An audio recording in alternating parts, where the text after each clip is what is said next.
Cette vidéo résume les constats de l'audit de performance sur les services correctionnels volet réinsertion sociale mené par le vérificateur général du Québec auprès du ministère de la Sécurité publique et de la Commission québécoise des libérations conditionnelles. Qu'est-ce que la réinsertion sociale? Des interventions visant à soutenir les personnes contrevenantes dans leur cheminement vers un mode de vie respectueux des lois. Pourquoi? Pour réduire les risques qu'elles commettent un nouveau crime et reviennent en prison. À noter qu'il est question ici de peine de 2 ans moins 1 jour. Les objectifs de cet audit étaient de déterminer si la prise en charge des personnes contrevenantes ou prévenues est efficace afin de permettre leur réinsertion sociale et de vérifier que le ministère préserve la sécurité du public lors des activités visant cette réinsertion. Les services correctionnels au Québec en 2015-2016 représentent 43 165 admissions, 22 697 demandes de suivi dans la communauté, plus de 30 000 transferts interétablissements par année. Les étapes initiales de la réinsertion sociale sont nombreuses et incluent l'évaluation et le plan d'intervention. L'évaluation vise à cerner les problèmes liés à la délinquance, établir le risque de récidive et à déterminer les éléments qui seront inscrits au plan d'intervention. On constate que des évaluations sont absentes des dossiers et un grand nombre sont produites en retard. Ainsi, 45% des évaluations n'ont pas été menées dans les délais impartis.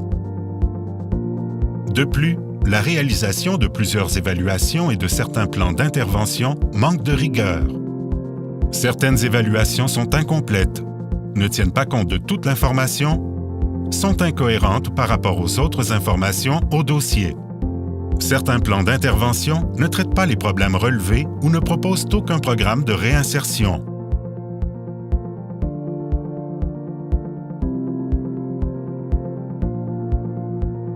Les personnes contrevenantes n'ont pas suffisamment accès aux programmes nécessaires pour traiter leurs problèmes.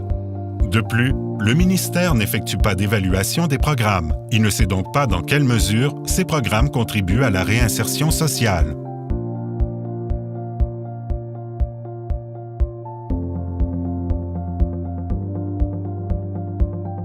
Les efforts du ministère pour suivre le cheminement des personnes contrevenantes ou prévenues sont insuffisants. De plus, le ministère ne respecte pas la fréquence des contrôles qu'il s'est fixés pour s'assurer du respect des conditions imposées par la Cour lors de peines d'emprisonnement avec sursis. Le ministère a différents outils de suivi, dont les notes chronologiques, généralement manuscrites. Dans les dossiers examinés, les notes sont peu nombreuses, souvent incomplètes ou carrément inexistantes. Le ministère ne dispose toujours pas d'un dossier unique pour chaque personne contrevenante ou prévenue, même si le rapport Corbeau le recommandait il y a plus de 15 ans. Étant donné que plusieurs intervenants sont impliqués dans la prise en charge, l'information doit être complète, fiable et rapidement accessible.